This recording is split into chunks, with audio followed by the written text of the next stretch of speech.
नमस्कार दोस्तों, स्वागत है आपका एक बार फिर से हमारे पोस्टल स्टडीज़ के चैनल पे। तो दोस्तों, आज की क्लास में हम जो पढ़ेंगे वो है पार्सल पोस्ट में क्लॉज नंबर 105 से आगे।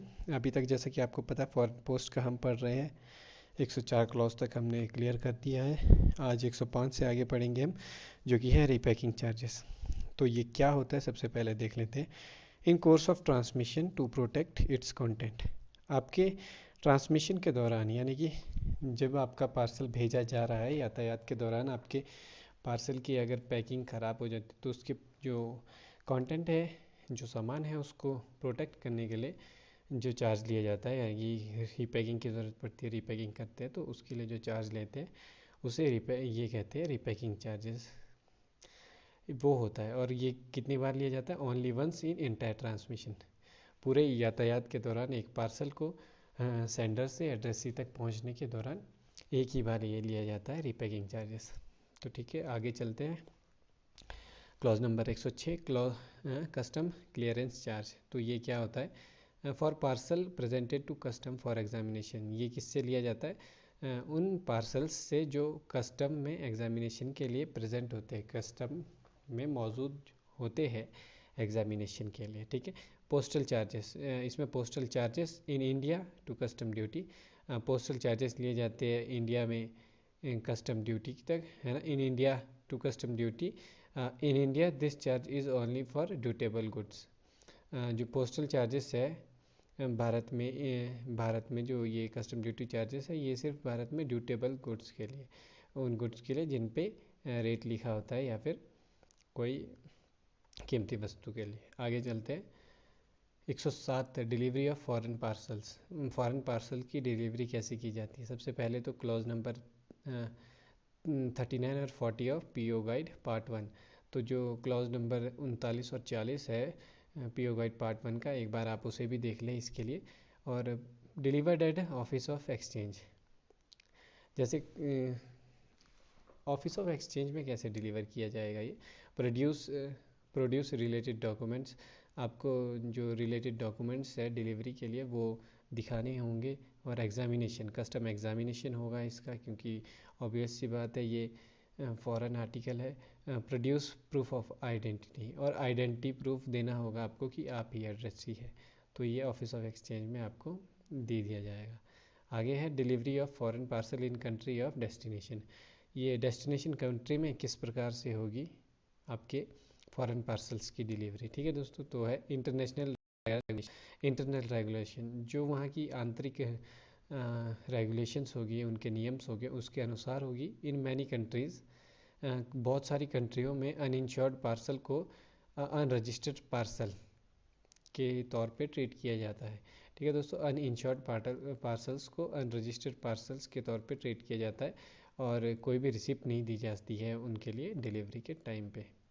ये काफ़ी कंट्रीज़ में होता है। Advice on delivery. तो जो दोस्तों, एडवाइस ऑन डिलीवरी ये हमने पहले भी देखा था। एडवाइस ऑन डिलीवरी क्या होती है? जो इनलैंड में ये एक्नॉलेजमेंट होती है, और ये एडवाइस होती है ये फॉरेन में। ठीक है दोस्तों। क्या होता है? Can be obtained all country except Great Britain, neither an Ireland और Philippines, New Zealand, Africa, South Africa, USA और कनाडा। इन देशों को छोड़कर बाकी सभी देशों से ली जा सकती है डिलीवरी, एडवाइस ऑन डिलीवरी। ठीक है दोस्तों। Charges and other conditions. Charges और अदर कंडीशंस क्या है? Same as registered letter post items. जैसे कि रजिस्टर्ड लेटर पोस्ट आइटम में जो हमने देखा था क्लॉज नंबर 60 में, बाकी चार्जेस सेम लगेंगे इसमें भी। ठीक है दोस्तों। तो आप एक बार उसको भी देख ले, रिवीजन भी हो जाएगा आपका। आगे हमारा एयर पार्सल्स। एयर पार्सल्स कैसे होंगे? तो top left hand corner of address side air parcels होंगे जो, उनमें टॉप लेफ्ट हैंड कॉर्नर में एड्रेस साइड के लिखा हुआ होना चाहिए special blue air mail label लगा हुआ होना चाहिए, जिसमें लिखा होगा पार एवियन। ठीक है दोस्तों, जैसे कि हमने पहले भी देखा था पार एवियन लिखा होता है एयर पार्सल्स में। तो कहाँ लिखा होना चाहिए? टॉप लेफ्ट हैंड कॉर्नर में एड्रेस साइड के। और अदर कंडीशंस क्या है एयर मेल पार्सल के लिए? सेम है सरफेस पार्सल, जैसे कि सरफेस पार्सल के लिए होती है वैसी ही सेम इसके लिए भी रहेगी conditions. Withdrawal from post alter address, डाक की वापसी और पता बदलना। क्या ऐसा हो सकता है कि डाक की वापसी हो या फिर पता बदला जाए? तो देख लेते हैं उसका भी। ड्यूरिंग कोर्स ऑफ ट्रांसमिशन, ठीक है दोस्तों, ये बिल्कुल हो सकता है। कोर्स ऑफ ट्रांसमिशन, ट्रांसमिशन के दौरान ही हो सकता है ये, डिलीवरी हो जाने के बाद नहीं हो सकता है। ठीक है दोस्तों, जब तक पहुंचा नहीं है उससे पहले। To all countries except few, section जो कि 13 में हम देखेंगे, इस सभी कंट्रीज में हो सकता है कुछ को छोड़ के। वो कौन, जो कुछ कंट्री हैं जिनको छोड़ के है, वो हम सेक्शन 13 में देखेंगे। ठीक है दोस्तों, सेम एज लेटर पोस्ट, और जैसे लेटर पोस्ट के लिए होता है वैसे ही इसका भी लिए भी होता है, जो कि हमने क्लॉज 16 में हमने देखा है। ठीक है दोस्तों, आगे नोट, रिपब्लिक और Ecuador, Panama, Venezuela, El Salvador do not return parcel after custom. ये जो देश है, Ecuador, Panama, Venezuela, El Salvador, इन देशों से, है ना, रिपब्लिक ऑफ एक्वाडोर है वो, इन देशों से वापस नहीं आ सकते डिलीवर, लेखों की वापसी नहीं हो सकती है एक बार अगर कस्टम में आपका पार्सल आ जाता है तो। ठीक है दोस्तों, इन देशों को छोड़कर। तो चलते हैं आगे। आगे हमारा 111, personal communication and other document in parcel, निजी संचार और पार्सल में अन्य दस्तावेज क्या भेजे जा सकते हैं, क्या निजी संचार किया जा सकता है? नो पर्सनल कम्युनिकेशन, सबसे पहली बात तो है पार्सल में पर्सनल कम्युनिकेशन नहीं किया जा सकता है। ठीक है दोस्तों, और दूसरा है इसमें, in some countries single communication is allowed, कुछ कंट्री है जिसमें एकल संचार यानी कि एकल सिंगल कम्युनिकेशन अलाउड है, एक तरफ से एक बारी के सिंगल कम्युनिकेशन, एक सिंगल लाइन में आप कोई कम्युनिकेशन भेजना चाहते हैं तो वो अलाउड है। और वो कौन कौन से देश है वो हम क्लॉज सेक्शन 13 में देखेंगे। ठीक है, विस्तार से। नॉट अलाउड, क्या क्या अलाउड नहीं है? Magnetic tape, wire, disc, other recording media, ये अलाउड नहीं है, यानी कि मैग्नेटिक टेप, वायर, डिस्क और अदर रिकॉर्डिंग मीडिया, ऐसी जो मीडिया होती है जिसमें रिकॉर्ड हो सकता है, यानी कि एसडी कार्ड्स हो गए आपके, वायर्स हो गई, डिस्क्स हो गई, जो आपने देखी होगी सीडी प्ले सीडीज़ होती थी वो, मैग्नेटिक टेप ये भी एक रिकॉर्डिंग की होती थी, आपने देखी होगी वो कैसेट्स वगैरह होती थी पहले, उससे मैग्नेटिक टेप कहते हैं। और कोई भी रिकॉर्डिंग मीडिया अलाउड नहीं है ना। इफ़ डॉक्यूमेंट इज सेंड, अगर डॉक्यूमेंट्स भेजते हो आप पार्सल में, तो सेंडर भेज सकता है और एड्रेसी के लिए ही भेज सकता है, कोई थर्ड पर्सन नहीं ले सकता उसे। ठीक है दोस्तों, और आगे है ऑलवेज अलाउड, क्या क्या अलाउड रहेगा हमेशा? इनवॉइस, डिस्पैच नोट और डिलीवरी बिल, पार्सल के साथ आप इनवॉइस भेज सकते हो, डिस्पैच नोट भेज सकते हो और डिलीवरी बिल भेज सकते हो, ये हमेशा अलाउड है। और पेनल्टी है किस किस चीज़ के लिए? अगर prepayment, declaration, packing, addressing, sealing, weight या साइज़, और प्रोहिबिटेड आर्टिकल्स होते हैं अगर आपके, uninsured parcel with compulsory insurance item, अगर आपने अनइंश्योर्ड है भेजा है पार्सल पर, जो उसमें सामान है वो कंपलसरी इंश्योरेंस वाला है कि जिसकी कंपलसरी इंश्योरेंस होनी चाहिए, इन सभी में से अगर आप कोई भी पेनल्टी, कोई भी कंडीशन ब्रीच करते हैं, इन सभी की कोई भी कंडीशन को तोड़ते हैं तो आपको पेनल्टी लगेगी, और अलाउड भी नहीं है वो सब।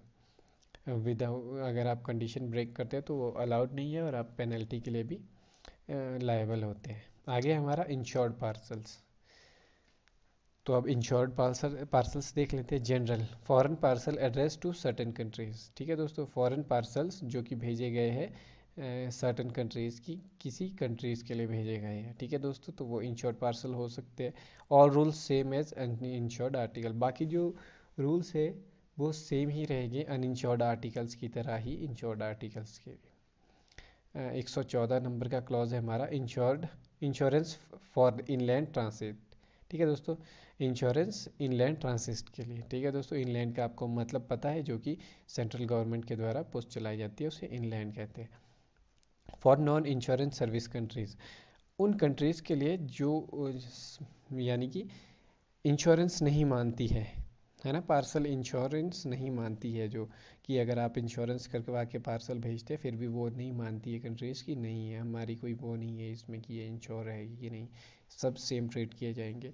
तो उन कंट्रीज़ के लिए इंश्योर्ड फॉर इनलैंड ट्रांसमिट, अगर आप चाहते हैं इंश्योर करवाया है आपने, तो जब तक वो इनलैंड ट्रांसमिशन में है, यानी कि भारत में ही है, जब तक वो भारत से नहीं निकल गया है तब तक के लिए वो इंश्योर्ड रहेगा। ठीक है दोस्तों, तो अगला है इसमें indication of dispatch of parcel in postal record. Postal record में पार्सल भेजने का संकेत होना चाहिए, इंडिकेशन होना चाहिए कि कैसे पार्सल भेजा जाएगा। दैट आर्टिकल लेफ्ट इंडिया, कि आर्टिकल जो है इंडिया से चला गया है, ये इंडिकेशन आपको भेजा जाना चाहिए। ठीक है दोस्तों, ये भी आप सर्विस ले सकते हो इसमें इनलैंड ट्रांसिट में। आगे हमारा कंपल्सरी इंश्योरेंस। तो किस किस चीज़ का पार्सल अगर आप भेजते हो तो कंपल्सरी इंश्योरेंस होना चाहिए। तो सबसे पहले इसमें coins, bank note, currency note, platinum, Boolean, precious stone, jewellery और गोल्डन सिल्वर, ये जितनी भी चीज़ें हैं ये सभी एक कीमत रखती है जो कि काफ़ी ज़्यादा हो सकती है ना। तो इन सभी चीज़ों का कंपल्सरी होना चाहिए इंश्योरेंस। ठीक है दोस्तों, coins, bank notes, currency notes, platinum, Boolean, precious stone, jewellery, gold और सिल्वर, इनका कंपल्सरी होना चाहिए इंश्योरेंस। ठीक है दोस्तों, ये चीज़ कंपल्सरी होना चाहिए इंश्योरेंस इनका। आगे चलते हैं, आगे है इसमें export and import of gold, currency notes, coins. ठीक है दोस्तों, अगर आप गोल्ड का एक्सपोर्ट या इंपोर्ट करते हैं या फिर करेंसी नोट्स का करते हैं या फिर कॉइन्स का करते हैं तो under licence by RBI section 10 में जो हम देखेंगे आपको आरबीआई से लाइसेंस होना चाहिए गोल्ड का, करेंसी नोट्स का और कॉइन्स का इंपोर्ट और एक्सपोर्ट करने के लिए। ठीक है दोस्तों, आरबीआई के द्वारा आपके पास लाइसेंस होना चाहिए, जो कि हम देखेंगे भी सेक्शन 10 में। आगे चलते हैं, इंश्योर्ड वैल्यू। अब कितनी वैल्यू तक आप इसको इंश्योर्ड कर सकते हो, तो इसमें है insurance limit depends on country. Insurance की जो लिमिट है वो डिपेंड करती है कंट्री पे, किस कंट्री में आपने भेजा है। नॉट एक्सीड एक्चुअल वैल्यू, और जो एक्चुअल वैल्यू है यानी कि अगर आपके 10,000 का सामान है तो आप 10,000 से ज़्यादा में उसको इंश्योरेंस नहीं कर सकते, उसकी एक्चुअल वैल्यू से ऊपर नहीं कर सकते हो। Foreign parcel posted in BO, अगर आप बीओ से कोई फॉरेन पार्सल्स है उन्हें अगर इंश्योर करते हो तो जो बीओ की इंश्योरेंस करने की लिमिट होती है वो 600 रुपये ही होती है, 600 रुपये तक ही वो कर सकते हैं। ठीक है दोस्तों, बीओ में आपने ध्यान देना है कहाँ की बात हो रही है, बीओ से। आगे है फॉरेन पार्सल कंटेन्स। ठीक है दोस्तों, फॉरेन पार्सल कंटेन्स, आपका जो फॉरेन पार्सल है उसमें अगर गोल्ड कॉइन है, बुलियन है, करेंसी नोट है या फिर बैंक नोट्स है। ठीक है दोस्तों, अगर आपकी ये सब चीज़ें हैं तो इंश्योर्ड एट एक्चुअल वैल्यू, तो जो उसकी जो एक्चुअल वैल्यू है उस पे ही उसे इंश्योरेंस किया जाएगा कहीं के लिए, gold coin, Boolean, currency note और बैंक नोट्स में। ठीक है दोस्तों, आगे चलते हैं, इंश्योरेंस फीस। इंश्योरेंस फीस कैसे ली जाएगी, एक्स्ट्रा इंश्योरेंस चार्ज, जो चार्जेस है इंश्योरेंस के वो एक्स्ट्रा लगेंगे। ठीक है दोस्तों, एक्स्ट्रा इंश्योरेंस चार्ज होंगे। और आगे है parcel insured for inland transit at inland rate, जो कि पार्सल अभी हमने देखा था ना कि ऐसे पार्सल होते हैं जो कि हम इनलैंड, इन कंट्रीज़ के लिए, जो कंट्रीज़ इंश्योरेंस अलाउड नहीं करती है उनके लिए अगर आप इंश्योरेंस करते हो तो जब इनलैंड में, इनलैंड ट्रांसिट के रूप में उसे इंश्योर किया जाता है तो इनलैंड रेट पे ही उसे इंश्योर किया जाएगा, यानी कि उसका जो बीमा किया जाएगा वो इनलैंड रेट पे, यानी कि जो भारतीय रेट्स है उन पे ही किया जाएगा, वो फॉरेन रेट्स पे नहीं होगा इनलैंड ट्रांसिट में, यानी कि भारत के अंदर ही अगर जब उसका यातायात हो एक जगह से दूसरे जगह भेजे जा रहे हैं। ठीक है, ये था इंश्योरेंस फीस। 118 क्लॉज नंबर है हमारा, मेक एंड पैकिंग कैसे होगी। क्लॉज नंबर 99 हमने पढ़ा है, तो जो 99 में है सेम वैसी ही पैकिंग होगी, प्लस एक चीज़ और होगी, सील। ठीक है दोस्तों, सील कैसे लगी होनी चाहिए, सेम काइंड ऑफ वैक्स और लीड, एक ही प्रकार की वैक्स और या फिर ढक्कन लगे हुए होने चाहिए, लीड लगी हुई होनी चाहिए, डिस्टिंक्ट इम्प्रेशन और अलग छाप लगी हुई होनी चाहिए, सेम एज पीओ गाइड। जैसे कि पीओ गाइड 1 में हमने पढ़ा है पार्सल की पैकिंग होनी चाहिए, सेम वैसी ही होनी चाहिए। आगे चलते हैं, Indian currency written on parcel in ink, और इंडियन करेंसी लिखी हुई होनी चाहिए पार्सल में इंक से। ठीक है दोस्तों, किससे लिखी होनी चाहिए, इंक से लिखी हुई होनी चाहिए। और क्या लिखा हुआ होना चाहिए, वर्ड्स में, वर्ड्स लिखे होने चाहिए रोमन में, यानी कि शब्द रोमन भाषा में लिखे होने चाहिए, फिगर्स अरबिक में लिखे होने चाहिए। ये एक काफ़ी इंपॉर्टेंट क्वेश्चन बन जाता है, इनकी वर्ड्स किस में लिखे होने चाहिए और फिगर्स किस में लिखे होने चाहिए। आगे चलते हैं, document to be furnished at time of booking, booking के समय दस्तावेजों को प्रस्तुत करना। तो जब आपको फॉरेन पार्सल की बुकिंग करवानी है इंश्योर्ड पार्सल्स की, तो क्या बुकिंग करवानी होती है इंश्योर्ड पार्सल्स में? सेम एज अनइंश्योर्ड पार्सल, जैसे कि बिना बीमा वाले इंश्योर पार्सल्स की बुकिंग के लिए होता था, सेम ही इसके बीमा वालों के लिए भी सेम होगा।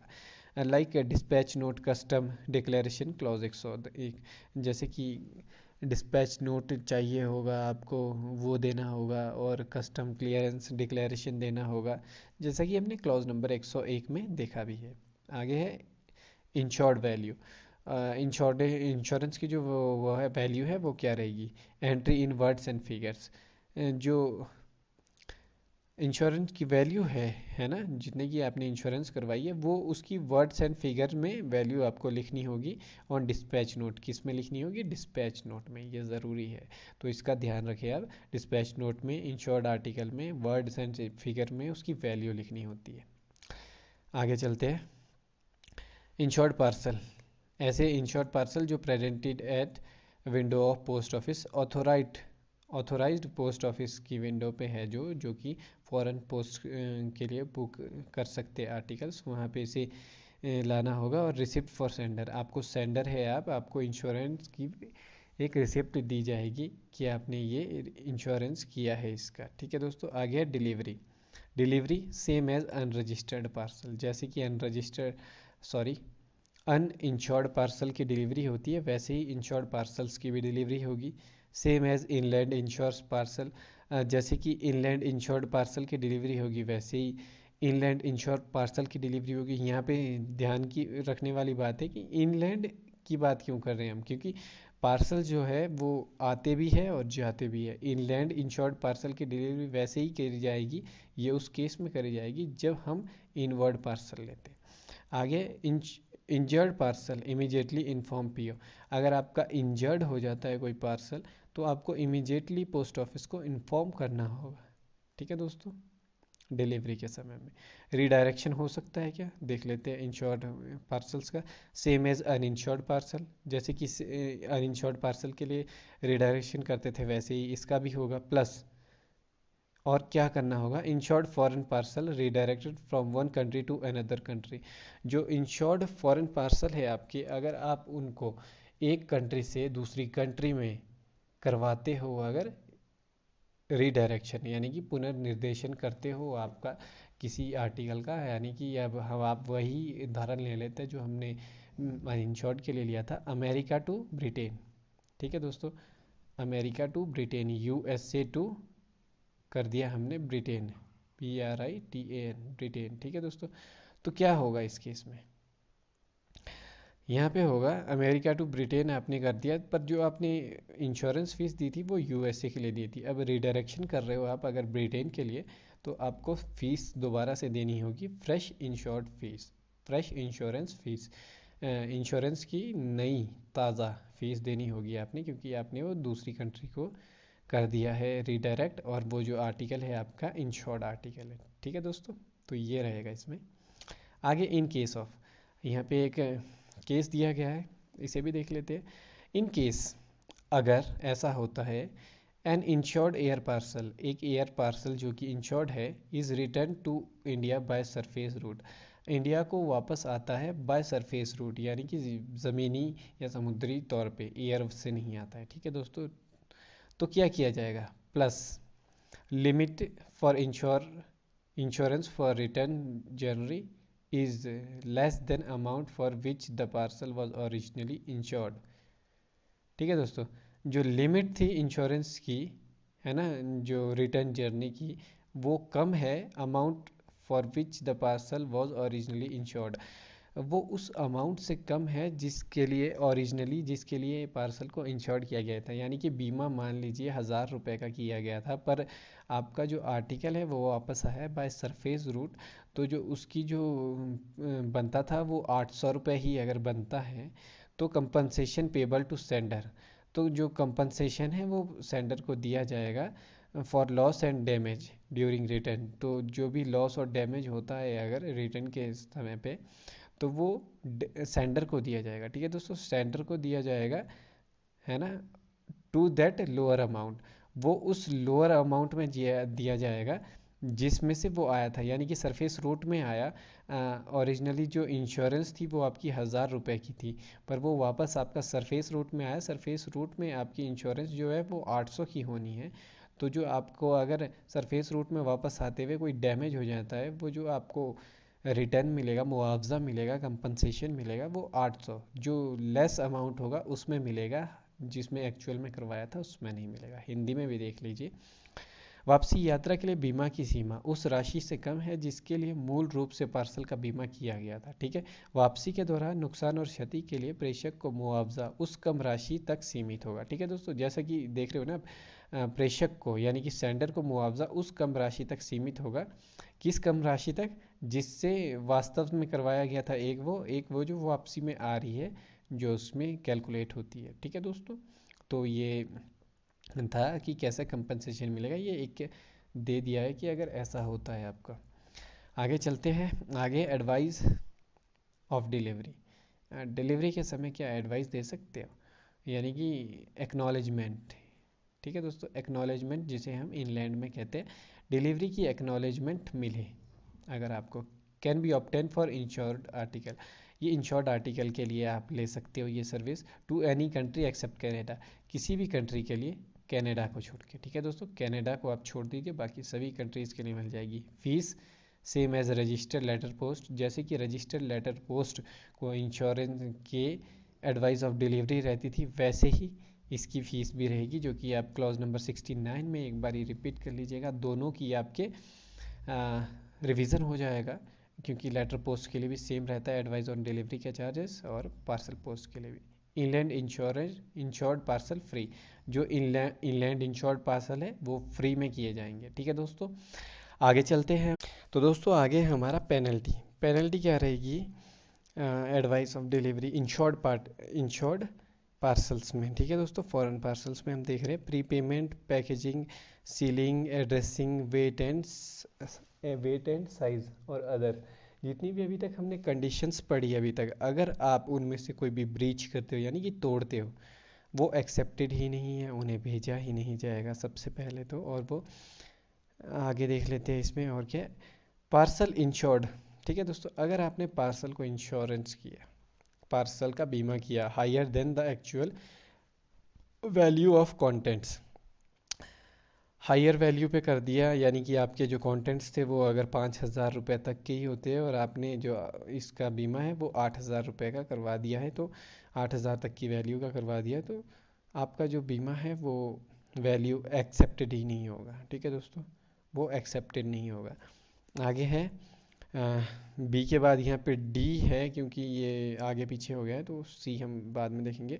पहले डी देख लेते हैं। Uninsured foreign parcel. ठीक है दोस्तों, ऐसे uninsured foreign parcel containing insured item, ये भी एक पेनल्टी में है कि अगर आपके पार्सल अनइंश्योर्ड है, पार्सल बिना बीमे का है, फॉरेन पार्सल, पर आपके पास जो सामान है उसमें वो इंश्योर्ड आइटम्स है, यानी कि जो कि इंश्योर्ड होनी चाहिए थी वो आइटम्स है, तो उन्हें भेज दिया जाएगा। Forwarded to destination as an insured parcel.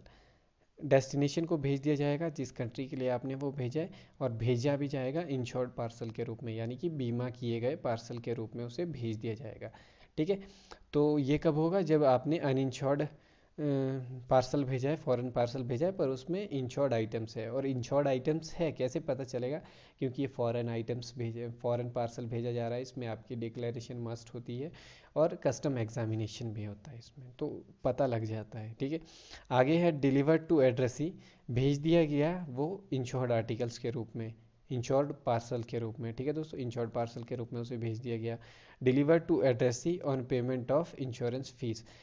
Addressee को डिलीवर किया गया वो, ठीक है, और उनसे इंश्योरेंस फीस ली गई उसके लिए, जो इंश्योरेंस फीस होनी थी। Value assessed by custom duty authority. और जो इसकी वैल्यू है कि कितनी इंश्योरेंस फीस लगेगी, वो कस्टम ड्यूटी अथॉरिटी के द्वारा बताई जाएगी यहाँ पे। ठीक है दोस्तों, हाँ यहाँ तक समझ गए। Value of content more than maximum limit, तो इंश्योर्ड फॉर सच मैक्स। अगर वैल्यू ऑफ कंटेंट है, जो जो आपका सामान है उसकी वैल्यू है वो एक लिमिट तक है, मैक्सिमम लिमिट तक है, तो उसको इंश्योर भी उसी लिमिट तक किया जाएगा। If refused by addressee. अगर एड्रेस ही रिफ्यूज़ कर देते हैं लेने से।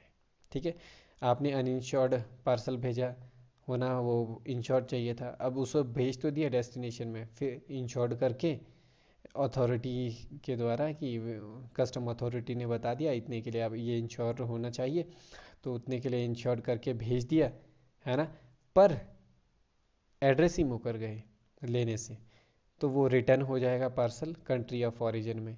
ठीक है दोस्तों, जिस कंट्री से वो आया था उसी कंट्री को वापस हो जाएगा, और वो पार्सल जाएगा किसके पास, सेंडर के पास, यानी कि आरटीएस होगा, और जो इंश्योरेंस चार्जेस थे वगैरह वगैरह सब कुछ थे वो इनसे लिए जाएंगे।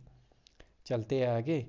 अभी आपका सी है पार्सल कंटेनिंग, अगर पार्सल में गोल्ड है, गोल्ड कॉइन है, बुलियन है, करेंसी नोट और बैंक नोट्स है, जैसे कि आप सभी को पता है ये कीमती चीज़ें होती है, पर आपने इनका इंश्योरेंस नहीं करवाया, not insured for actual value, यानी कि इनकी एक्चुअल वैल्यू पे आपने इंश्योर नहीं किया इसे, तो भी ये भी एक्सेप्टेबल नहीं है। ठीक है, यहाँ तक समझ गए। आगे कंपनसेशन फॉर लॉस, डैमेज और एब्स्ट्रैक्शन ऑफ कंटेंट्स, नुकसान, क्षति या सामग्री के अमूर्त के लिए मुआवजा। ठीक है दोस्तों, ये क्या चीज़ है। ठीक है दोस्तों, ये हेडिंग थी क्लॉज की कि कंपनसेशन कितना मिलेगा अगर लॉस हो जाता है, डैमेज हो जाता है, या फिर आपका आर्टिकल रिपेयर हो जाता है। तो सबसे पहले देख लेते हैं होता क्या ये।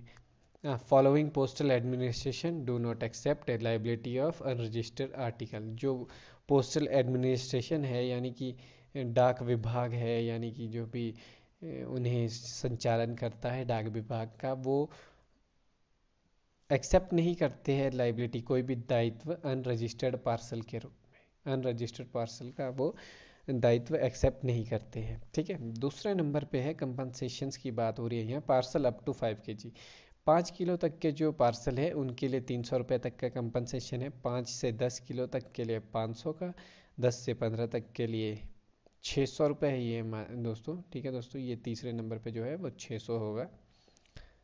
तो आप लोग ये करेक्ट कर लीजिएगा अपने उसमें, ये 600 तक का होगा, और 15 से 20 kg तक 830 रुपये का होगा। ठीक है दोस्तों, ये कंपनसेशन है केजी के हिसाब से। पहले 5 के लिए 5 तक 300, 5 से 10 500, 10 से 15 600, और 15 से 20 830। तो एक्सेप्शन, इसमें भी एक एक्सेप्शन है, do no compensation for damage due to liquids, glass, fragile etcetera. कोई भी कंपनसेशन नहीं मिलेगा, एक्सेप्शन है यहाँ पे एक, कोई भी कंपनसेशन नहीं मिलेगा अगर आपका डैमेज होता है लिक्विड्स की वजह से, कि आपके आर्टिकल में लिक्विड्स है, तरल पदार्थ है, या फिर ग्लास है, या फिर फ्रेजाइल आइटम, या कि नाजुक आइटम से। कहाँ नहीं मिलेगा, इराक, सूडान, यमन और ज़ायरी, ये देश है, इन ये कोई भी कंपनसेशन नहीं देते हैं इन मामलों में। आगे चलते हैं। कंपनसेशन पेबल फॉर, जो आपका कंपनसेशन है वो आपको दिया गया है loss, damage, loss of content के लिए, limited to insured amount of article, ये उतना ही मिलेगा अगर आपके आर्टिकल का लॉस हो जाता है, डैमेज होता है, या फिर आपका जो सामान है उसका डैमेज हो जाता है, तो उतना ही आपको कंपनसेशन मिलेगा जितना कि इंश्योर्ड था, वो जितने की उसका बीमा करवाया गया था आर्टिकल का। जैसे कि अगर आपका 1000 रुपये तक का बीमा था तो 1000 रुपये तक ही आपको कंपनसेशन मिलेगा, उससे ज़्यादा नहीं मिलेगा। अगला है parcel is lost, totally damage और डिस्ट्रॉयड। अगर आपका जो पार्सल है वो लॉस्ट हो गया है, या फिर टोटली डैमेज हो गया, या फिर टोटली डिस्ट्रॉय हो गया, तो पोस्टेज चार्जेस इज रिफंडेड, जितने भी पोस्टेज चार्जेस लगे थे वो रिफंड कर दिए जाएंगे। आगे है condition of payment of compensation. Condition क्या है कंपनसेशन के पेमेंट की, मुआवजे के भुगतान की क्या शर्तें हैं। सबसे पहली शर्त है अमाउंट ऑफ कंपनसेशन, जो अमाउंट है कंपनसेशन का, यानी कि कितना कंपनसेशन, कितना मुआवजा दिया जाएगा, वो कैलकुलेटेड इन अकॉर्डिंग और accordance with current price of good. वो जो कितना अमाउंट है, कितना पैसा मुआवजा दिया जाएगा, वो कैसे कैलकुलेट किया जाएगा, करंट प्राइस ऑफ गुड, जो सामान भेजा गया है उसका जो करंट प्राइस होगा, यानी कि जो करंट प्राइस है, अभी प्राइस चल रहा है उसका, उस हिसाब से दिया जाएगा। अगर ये पॉसिबल नहीं है तो एक ऑर्डिनरी वैल्यू, एक सामान्य वैल्यू ऑफ वैल्यू, है ना, उस सामान की एक सामान्य वैल्यू ली जाएगी और उसे पे किया जाएगा।